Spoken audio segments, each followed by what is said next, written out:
Hello everyone, কেমন আছো তোমরা সবাই? আশা করছি খুব ভালো আছো, সুস্থ আছো। আমিও ভালো আছি। তো আজকে হচ্ছে 13ই ফেব্রুয়ারি। তোমরা ব্লগটা দেখবে 14ই ফেব্রুয়ারি। তো 14ই ফেব্রুয়ারি ভ্যালেন্টাইন্স ডে। তো সবাইকে জানাই হ্যাপি ভ্যালেন্টাইন্স ডে। সবাই খুব ভালোভাবে দিনটা কাটাও, মধুময় হোক সবার। তো আজ থেকে ব্লগটা শুরু করছি। গুড মর্নিং সবাইকে। সকাল সকাল ওই একটা তুলসী পাতা দিয়ে একটু মধু দিয়ে ওটা খেলাম গলাটা ছাড়ানোর জন্য। আর এদিকে চাও খেয়েছিলাম।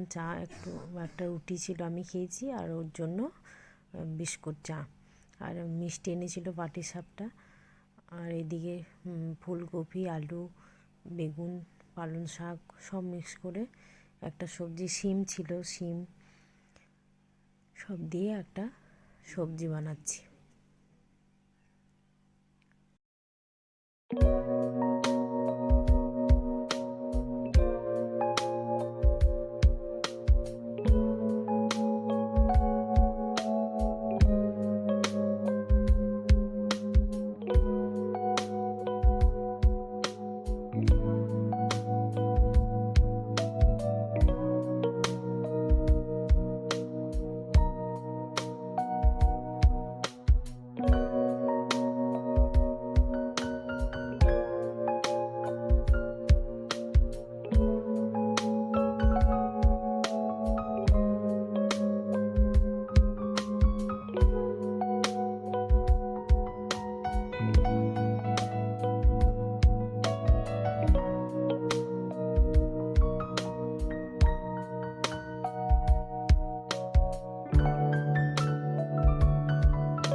সবজিটা হয়ে গেল। আর এদিকে টমেটো দিয়ে একটু চাটনি করব। তো টমেটোটা সর্ষে দিয়ে চাটনি করব আজকে।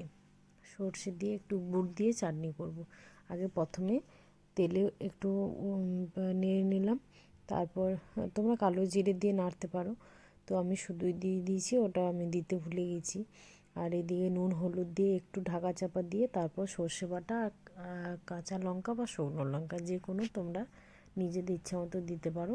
ওটা বেটে নিয়ে তারপর এই যে একটু মজে এলে টমেটোটা, তারপর ওটা দিয়ে দিলে একটু নাড়তে নাড়তে যখন টান হয়ে যাবে তখন একটু জল দিতে হবে। জলটা দিয়ে একটু ফুটলেই গুড় বা চিনি যা কিছু তোমাদের নিজের ইচ্ছা, যে যা খাবে মনে করবে সেটাই দেবে। আমি একটু গুঁড়ো দিয়েছিলাম, একটু চিনিও দিয়েছি। তো দুটোই দিয়েছি একটু একটু করে। ব্যাস, এই যে গুড়টা দিয়ে দিয়েছি, একটু একটু মিষ্টিও দিয়েছি। এবার নাড়াচাড়া করে নিয়ে একটু ফুটিয়ে নামিয়ে দেবো। একটু এটা ঝোল ঝোল থাকবে, কেননা এটা লাগা লাগা অতটা ভালো লাগবে না। তোমরা কে কে খেয়েছো অবশ্যই কমেন্টে জানাও। এটা খেতে ভাতের সাথে সত্যি খুব ভালো লাগে। আর এদিকে বাসনগুলো সব ধুয়ে নিয়েছি, সেদিকে পরিষ্কার পরিচ্ছন্ন করে নিয়েছি সব। রান্নাঘরটা একদম অগোছালো হয়ে গিয়েছিলো, সব পরিষ্কার করে নিয়েছি।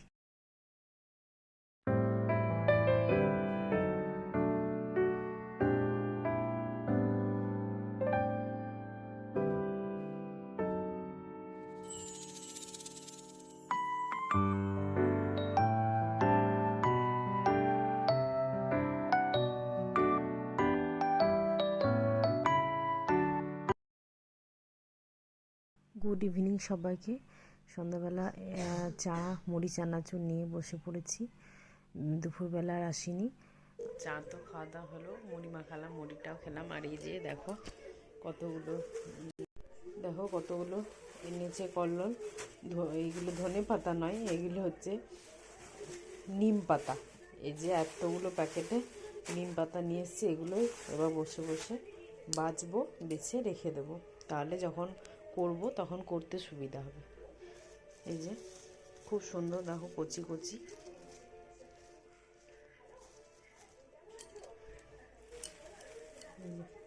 এগুলো সব বাছতে হবে। এবার নিম পাতাগুলো বাছতে বসে গেছি। নিম পাতাগুলো বাছতে বসে গিয়েছি, এক এক করে বেছে নেবো এবার আস্তে আস্তে।